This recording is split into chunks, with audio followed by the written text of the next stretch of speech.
సభా సరస్వతికి నమస్కారం. పరమ పూజ్యులైనటువంటి సాక్షాత్తు దత్తావతారం దత్తావధూత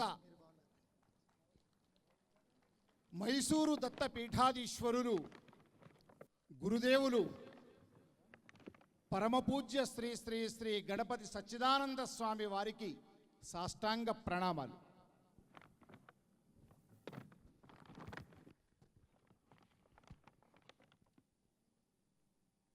దర్శనం అనే ఒక చిన్న మాసపత్రిక ఎంత భాగ్యాన్ని పొందిందంటే, ఈ వేదిక చతురామ్నాయ పీఠాల జగద్గురువులకు గురువందనం అందించిన నేల ఈ స్థలం. ఇవాళ ఒక మహాయజ్ఞానికి పూర్ణాహుతి జరిగితే అవభృత స్నానంగా యజ్ఞ నిర్వాహకులు ఎంత ఆనందపడతారో, 20 ఏళ్ల దర్శనం ప్రస్థానంలో ద్విదశాబ్ది మహోత్సవాన సాక్షాత్తు దత్తాత్రేయ స్వరూపమే ఇక్కడికి విచ్చేసి మనల్నందరికీ దర్శనమిచ్చి గురువందనం మనకు అందించే భాగ్యాన్ని కలిగించడం, దర్శనం పరివారానికి విచ్చేసినటువంటి దత్త బంధువులందరికీ పరివారం అందరికీ కూడా పూర్వజన్మ సుకృతం, మనందరి యొక్క అదృష్టం. మఘలో పుట్టి పుప్పలో అంతర్ధానమవుతున్నాయి, పత్రికలు పెట్టడం ఎందుకు, పత్రికలు ఎలా నడుస్తాయి అన్న తరుణంలో, ఈనాడులో ఒక మంచి ఉద్యోగాన్ని చేస్తున్న తరుణంలో, సంస్థల కోసం వ్యక్తులు పనిచేసే పరిస్థితులు సమీపిస్తున్న తరుణంలో, సంస్థ యజమానుల కోసం పనిచేసే కన్నా మన యజమాని ఆ భగవంతుడే, ధర్మమే. భగవంతుడికి ధర్మానికి పనిచేయడమే నిజమైనటువంటి మానవ కర్తవ్యం. ఎప్పుడో 60 ఏళ్ళు నిండిన తర్వాత విశ్రాంత జీవితంలో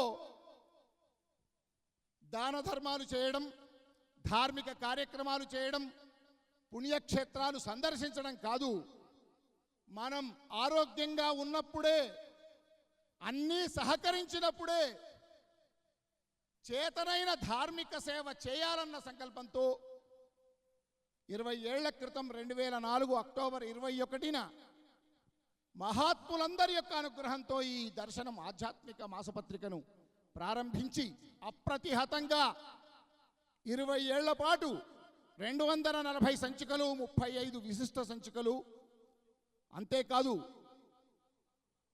ఒక పత్రిక కేవలం పత్రికా ప్రచురణ కాదు, తమ జీవితాలను ధర్మం కోసం, తమ జీవితాలను సంస్కార సమాజం కోసం తెల్లవారుజాము నుంచి అర్ధరాత్రి దాకా తపస్సు చేస్తూ, అనుష్ఠానం చేస్తూ సమాజం కోసం పాటుపడుతున్న మన ధర్మాచార్యులు కదా మన నిజమైనటువంటి ప్రత్యక్ష దేవుళ్ళు.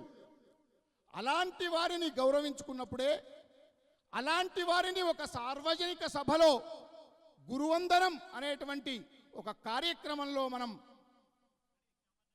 గౌరవించడం, సత్కరించడం, వారి అనుగ్రహాన్ని పొందడం, అనుగ్రహ భాషణాన్ని ఆస్వాదించడం, ఈ గురువందనం అనేటువంటి కార్యక్రమంలో మొట్టమొదట దక్షిణామ్నాయ శృంగేరి శారదా పీఠాధీశ్వరులు జగద్గురు శంకరాచార్య భారతీతీర్థ మహాస్వామి వారు 2012లో ఇక్కడికి విజయయాత్రకు విచ్చేసినప్పుడు ఇదే వేదిక మీద శ్రీవారు ఆసీనులైన ఆ వేదిక మీదనే గురువందనం సమర్పించుకొని, అటు తర్వాత జయేంద్ర సరస్వతి స్వామి వారు 60 ఏళ్ల పాటు ఒక సన్యాసిగా తమ జీవితాన్ని ధర్మ సంస్థాపన కోసం పాటుపడిన జయేంద్ర సరస్వతి గారితో పాటు ఇటీవల విజయేంద్ర సరస్వతి స్వామి దాకా చతురామ్నాయ పీఠాలు బదరి, ద్వారకా, పూరి, బదరి, కంచి, అదేవిధంగా పూరి చతురామ్నాయ పీఠాలతో పాటు కంచికామకోటి పీఠం జగద్గురువులందరికీ కూడా గురువందనం అనే కార్యక్రమాన్ని నిర్వహించే భాగ్యం భారతదేశంలో ఒక పత్రికకు దక్కడం పూర్వజన్మ సుకృతం. ఆ పరంపరలో ధర్మం కోసం పాటుపడుతున్న, ధర్మ ప్రచారం చేస్తున్న, సనాతన ధర్మ కోసం పాటుపడుతున్నటువంటి మహనీయ మూర్తులకు కూడా గురు సత్కారం అనే కార్యక్రమంతో దర్శనం పునీతమైంది. అనేక మంది ధర్మ ప్రచారాన్ని చేస్తూ సమాజంలో ధర్మ సంస్థాపన చేస్తున్న మహనీయులందరికీ ఈ వేదిక మీద, రవీంద్ర భారతి వేదికల మీద పల్లకి సేవతో, స్వర్ణ కంకణ ప్రదానంతో, జీవన సాఫల్య పురస్కారంతో, ధార్మిక వరేణ్య బిరుదుతో సత్కరించి పునీతమైంది దర్శనం.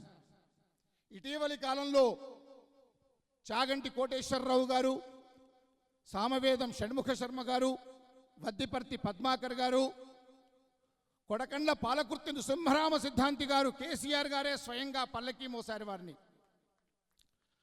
విద్వదాహితాగ్ని వేద విద్యానిధి మాడుగుల మాణిక్య సోమయాజులు గారు, ఇంకా అనేక మంది మహానుభావులకు గురు సత్కారంతో తరించి రాబోయే కాలంలో ఇక్కడ వేంచేసి ఉన్న అవధాన సరస్వతీ పీఠం పీఠాధీశ్వరులు నాగపడి శర్మ గారికి కూడా త్వరలో గురు సత్కారంతో దర్శనం సమ్మానించబోతోంది.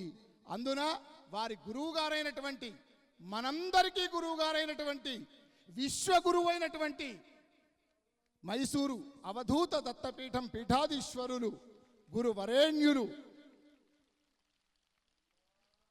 శ్రీ శ్రీ శ్రీ గణపతి సచ్చిదానంద స్వామి గారికి ఇవాళ ఇంత వైభవంగా, అంగరంగ వైభవంగా, ఆహ్లాదకర వాతావరణంలో ఒకవైపు కొలువుదీరినటువంటి విద్వద్వరేణ్యులు, ఒకవైపు కొలువుదీరిన అనేక మంది ధార్మిక వరేణ్యులు, ఇందరి సమక్షంలో ఈ గురువందనం సమర్పించుకోవడం నిజంగా ఈ జన్మకిది చాలు. దర్శనం ఈ 20 ఏళ్ల ప్రస్థానంలో తెలుగు భాష కోసం అవధానాలు, శతావధానాలతో పాటు అనేక సాహిత్య కార్యక్రమాలను కూడా నిర్వహిస్తూ ధర్మం కోసం పరితపిస్తున్నటువంటి అనేక మందిని గౌరవించే సంస్కృతిని అలవర్చుకుంది. అమెరికాలో ఇటీవలి కాలంలో అనేకమైనటువంటి ప్రార్థనా మందిరాలు, చర్చిలను ఆలయాలుగా మార్చడమే కాదు, పాశ్చాత్య సంస్కృతి వేళ్ళూనుకున్న ఆ దేశంలో, ఆ రాజ్యంలో లక్షలాది మందికి ధార్మిక ప్రబోధం చేస్తూ, లక్షలాది మందికి భగవద్గీత పారాయణం చేయిస్తూ, లక్షలాది మందికి హనుమాన్ చాలీసా పారాయణం చేయిస్తూ, ఒకవైపు సామాజిక సేవ, ఒకవైపు ధార్మిక సేవ, ఒకవైపు అవధూతగా మనందరికీ అనుగ్రహం, ఒకవైపు పక్షులు, జీవాల పట్ల అత్యంత వాత్సల్యం, జీవకారుణ్యమూర్తిగా, అన్నింటికీ మించి నాద విద్వాంసులుగా వారు నాదం ద్వారా, సంగీతం ద్వారా రోగాలు నయించుకొని, నే పుట్టిన నా చిరుత ప్రాయంలోనే గురువుగారి యొక్క సంగీతం ద్వారా కోట్లాది మంది భారతావని పులకరించి మంత్రముగ్ధులైనటువంటి ఆ గురువుగారు ఇవాళ ప్రపంచవ్యాప్తంగా కోట్లాది మంది యువకులు, కోట్లాది మంది యొక్క ధార్మికులకు ఒక ధార్మిక రోచస్సులను ప్రసరింపజేస్తూ, అవధూత దత్తపీఠం అంటే ప్రపంచంలో ఒక మార్గదర్శక ధార్మిక సంస్థగా స్వయంగా భారత ప్రధానమంత్రి గారే పీఠానికి వచ్చి వారిని సన్మానించి, గౌరవించి, వారి అనుగ్రహం, ఆశీస్సులు పొందారంటే గురువుగారి యొక్క ప్రాభవం. గురువుగారికి సన్మానాలంటే ఇష్టం కాదు, గురువుగారికి ఇలాంటి బహిరంగ వేదికలు చేయే కాదు. 4 సంవత్సరాలుగా ప్రాధేయపడుతున్నాను, 4 సంవత్సరాలుగా గురువుగారిని కోరుతూ ఉన్నాను. గురువుగారు, ఈ సన్మానం, ఈ గురు వందనం సాక్షాత్తు దత్తాత్రేయ స్వామి భగవానుడికి, ఈ గురువందనం సాక్షాత్తు బ్రహ్మ విష్ణు మహేశ్వరులకు, ఈ గురువందనం సాక్షాత్తు ఆదిశంకరులకు, ఈ గురువందనం సాక్షాత్తు ఆంజనేయ స్వామికి, అన్నిటి స్వరూపాలైనటువంటి గణపతి సచ్చిదానంద స్వామి వారు ఒక్క చూపు వారి కళ్ళల్లో చూస్తేనే మన జన్మ ధన్యమవుతుంది, మన జన్మ చరితార్థమవుతుంది.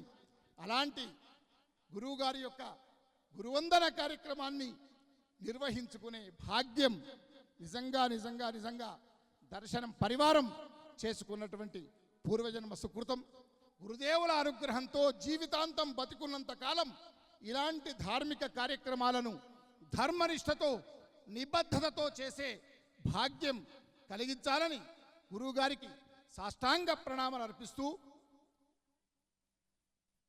తిరుమల తిరుపతి దేవస్థానం కార్యనిర్వహణాధికారిగా పనిచేసిన మా రమణన్న డాక్టర్ కెవి రమణాచారి గారు వేద ధర్మాన్ని పరిరక్షించడం కోసం ఎంతోమంది క్రమపాఠీలు, ఘనపాఠీలు, ఇలాంటి సలక్షణ ఘనపాఠీలకు వేద ధర్మ పునరుద్ధరణకు ఒక గట్టి వ్యవస్థను ఏర్పాటు చేసి ఇవాళ చిరకాలం అది కొనసాగేలా చేస్తే మా ఎల్వి సుబ్రహ్మణ్యం గారు సార్ ఒక్కసారి నిలబడాలి, మీరు అన్న నిలబడలేని మీరు.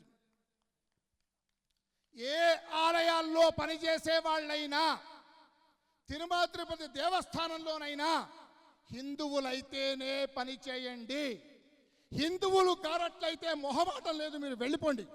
మీకు కావాలంటే ఏ వ్యవస్థలోనైనా ఏ విభాగాల్లోనైనా మరో ఉద్యోగం కల్పిస్తా అని ప్రభుత్వ ప్రధాన కార్యదర్శిగా ధైర్యంగా చెప్పినటువంటి హిందూ సింహం శ్రీ ఎల్వి సుబ్రహ్మణ్యం గారు. అలాంటి ధైర్యం, అలాంటి స్థైర్యం పుడికిపొచ్చుకున్నటువంటి 8 మంది యువ కిషోరాలను ఇవాళ మనం ఇక్కడ సత్కరించుకోబోతున్నాం. లక్షలాది మంది యువతను ఇవాళ వారు ఎంతో ప్రత్యక్షంగా పరోక్షంగా యూట్యూబ్ ఛానళ్ల ద్వారా, సామాజిక సేవా కార్యక్రమాల ద్వారా ఎన్నో కార్యక్రమాలు చేస్తూ ఉన్నారు. సుగ్గుణ కరుణాకర్ గారు శివశక్తి ఛానల్, శ్రీ లలిత్ కుమార్ గారు హిందూ జనశక్తి, అమోఘ్ దేశపతి రిఫ్లెక్షన్ ఛానల్, ఎక్కడున్నాడు అమోఘ్, శివప్రసాద్ గారు దువ్వాడ భరతవర్ష ఛానల్, హమార ప్రసాద్. మేము ఇక్కడ బోడుప్పల్లో ఒక వేద పాఠశాలలో వేదం వింటే కర్ణ కఠోరం అవుతుందని ఒక దుర్మార్గుడు ఆ కాలనీలో మాట్లాడితే 1000 మంది వేద పండితులను వెళ్ళి అక్కడ ఒక ప్రదర్శన చేసి, దుర్మార్గుడా వేదాన్ని దూషిస్తే సర్వనాశనమైపోతావని మేమంతా గట్టి సమాధానం చెప్తే నేనున్నానని చెప్పి వీళ్ళంతా వచ్చి అక్కడ నిలబడి వేద ధర్మం, సమాజ హితం, ధర్మ పరిరక్షణ కోసం కష్టపడుతున్నటువంటి యువ కిషోరాలు వీళ్ళందరూ కూడా ఇవాళ మనందరికీ మార్గదర్శనాలు. ఇలాంటి ఒక్కొక్కరు 100 మంది సమాజంలో తయారవ్వాలనే గౌరవనీయమైనటువంటి పరమ పూజ్యులైనటువంటి అప్పాజీ గారి చేతుల మీదుగా ఇవాళ వీరికి సత్కారం చేయాలని సంకల్పించాం. వారి పక్కనే మా తేలుగుంట రమేష్ గుప్తా గారు ఉన్నారు. వారు పరోక్షంగా ఎన్నో మందికి ధర్మ రక్షణ కోసం సేవలు అందిస్తూ సహాయ సహకారాలు అందిస్తారు.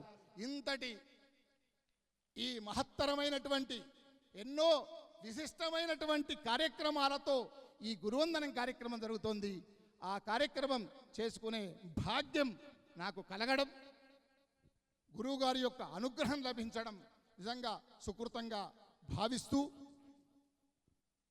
మొదట ఈ కార్యక్రమానికి శ్రీ మాడుగుల నాగపడి శర్మ గురువు గారు, అవధాన సరస్వతీ పీఠం పీఠాధీశ్వరులు బృహద్ ద్విసహస్రావధారి, అదేవిధంగా రాష్ట్రీయ సంస్కృత విద్యాపీఠం ఆచార్యులు శ్రీ కుప్ప విశ్వనాథ శాస్త్రి గారు రావాలి. 9 గంటలకు విమానమైతే తిరుపతి విమానాశ్రయానికి వస్తే గంట అను సాయంత్రం 6 దాకా వాయిదాలు వేస్తూ చివరకు విమానం రద్దయిందని చెప్పారట. ఎంత రాత్రైనా వచ్చి గురువుగారికి గురువందన సమర్పిద్దామనుకున్నారు. చారు అనేక బాధతో వారు వెళ్ళిపోయారు. అది ఇండిగో మహాత్యం, మనం ఏం చేయలేం. వారు కూడా ఉండాల్సింది.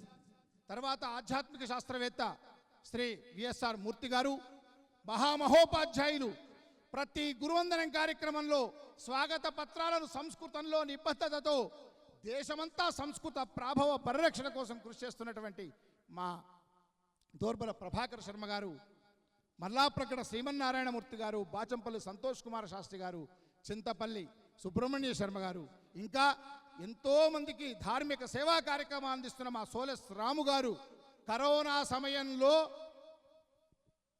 కరోనా లాక్డౌన్ మొదలైనటి నుంచి రోజుకు 25,000 మందికి వారు భోజనం అందించారు. అనేక వాడల్లోకి అనేక చోట్లకు వెళ్ళి వారితో కలిసి మేము కూడా పనిచేశాం. 1,00,000 మందికి ఒకే రోజు శనేశ్వర ఆలయంలో వారు భోజనం పెట్టారు. ఇక్కడున్న వాళ్ళందరికీ కూడా ఇప్పుడు భోజన ప్రసాదం వారే అందిస్తున్నారు. ఎక్కడ ఏ కార్యక్రమమైనా ముందుంటారు రాము గారు. ఇంకా కలశా ఫౌండేషన్ 6 ఏళ్ల చిన్నారి వారిని కూడా మనం సత్కరించుకోబోతున్నాం. డాక్టర్ నూతన్ నాయుడు గారి కుమార్తె బ్రిటన్ పార్లమెంటులో 6 ఏళ్ల వయసులో ఆమె పురస్కారం పొందింది బ్రిటన్ ప్రభుత్వం చేత. అలాంటి వారిని కూడా ఈ సందర్భంగా సత్కరించబోతున్నాం. ఇంతటి కార్యక్రమాల్లో కొద్దిగా ఆలస్యంగా మొదలైనా కూడా మీరందరూ అనుగ్రహించి కొద్దిసేపు ఈ కార్యక్రమంలో అందరం కూడా గురువుగారి అప్పాజీ గారి అనుగ్రహ భాషణం అయ్యేంత వరకు కొద్దిగా ఓపిక చేసుకొని ఈ కార్యక్రమంలో మనమంతా మంత్రముగ్ధులమై కార్యక్రమాన్ని ఆస్వాదిద్దామని కోరుకుంటూ ఇంతసేపు నా మాటలు విని నన్ను అనుగ్రహించిన ప్రతి ఒక్కరికి కూడా నమస్కారాలు తెలియజేస్తూ లోకా సమస్తా సుఖినో భవంతు. స్వస్తి.